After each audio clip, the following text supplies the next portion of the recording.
Tune into the Green and Growing program on Eagle Community Television with Holly Dickman, Ellis County Horticulture Agent. Holly will identify common lawn and garden issues and provide up-to-date information weekdays at noon and 9 p.m. on Channel 14. Green and Growing.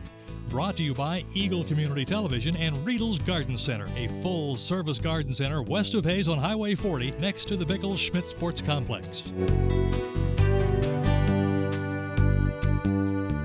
Well, as the summer goes on and our hot weather conditions continue, I've been getting tons of phone calls about issues with our local trees. And unfortunately, as many of you are aware, we've had some pretty serious drought conditions in the last several years. And that continues to play a toll on some of our trees even now, despite the fact that we've had some decent moisture. That can have a delayed effect on trees, and so we're still seeing some stress from that. But I've also been having a lot of issues with some insect problems, and so I wanted to talk a little bit about a few of those today.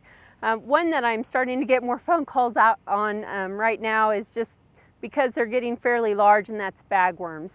You know, I talked about bagworms earlier in the season, but bagworms are a pest of primarily evergreens, although they can feed on just about anything, and they construct bags out of the foliage of that plant as they mature. And I always get questions about how to treat for them.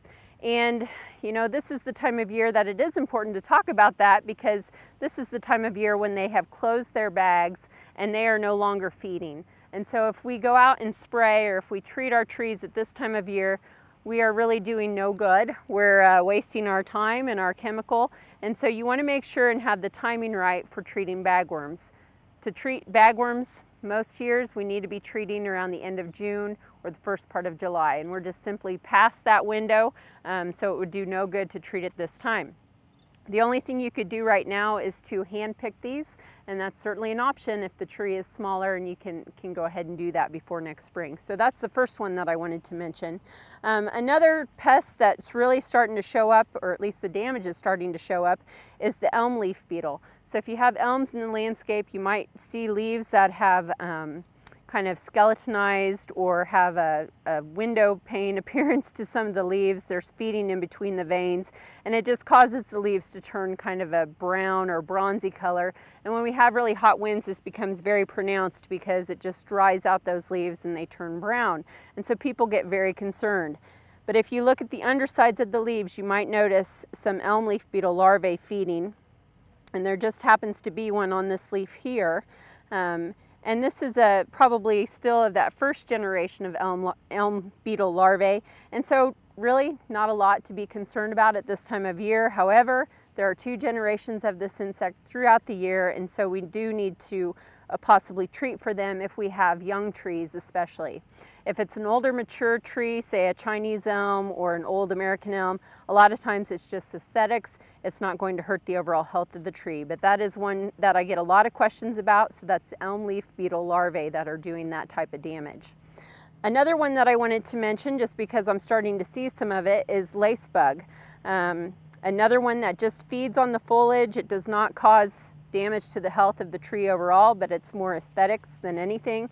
And this is the little insect that causes the leaves to be kind of a bronzy color as well. They feed on the undersides of the leaves, so it's the top side of the leaf that looks kind of dusty or bronzed. And if you look, you'll see the actual little lacebugs, or if you don't find the lacebugs, you might find evidence of them being there from the black excrement that they leave behind. And so once again, this is something that we don't recommend you treat for, because it's more of aesthetics than anything else. And finally, one last thing I'll mention, and I know I've mentioned this before, but that's herbicide drift damage. If you see leaves on a tree that have kind of twisted and distorted and curled and cupped, you know, that's an indication of a chemical damage of some kind. And so unfortunately, there's nothing really that you can do to fix that other than just hope that the tree will outgrow it eventually, maybe water the tree as needed if we have no rain, and hopefully with time that tree will outgrow that damage. But if you see twisted, distorted leaves, that is a sign of chemical damage either via the roots or drift, which is the most common form that we see in this area. If you have questions about your trees or the damage that you may be seeing on the leaves, don't hesitate to contact the local extension office in your area. We have lots of great publications and fact sheets on a lot of the insects and problems that I've talked about today, so please contact us for more information. Reporting for K-State Research and Extension and Eagle TV, I'm Holly Dickman, Ellis County Horticulture Extension Agent.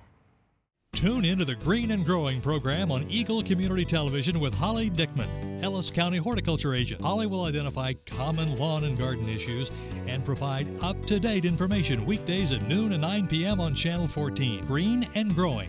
Brought to you by Eagle Community Television and Riedel's Garden Center, a full-service garden center west of Hayes on Highway 40 next to the Bickles Schmidt Sports Complex.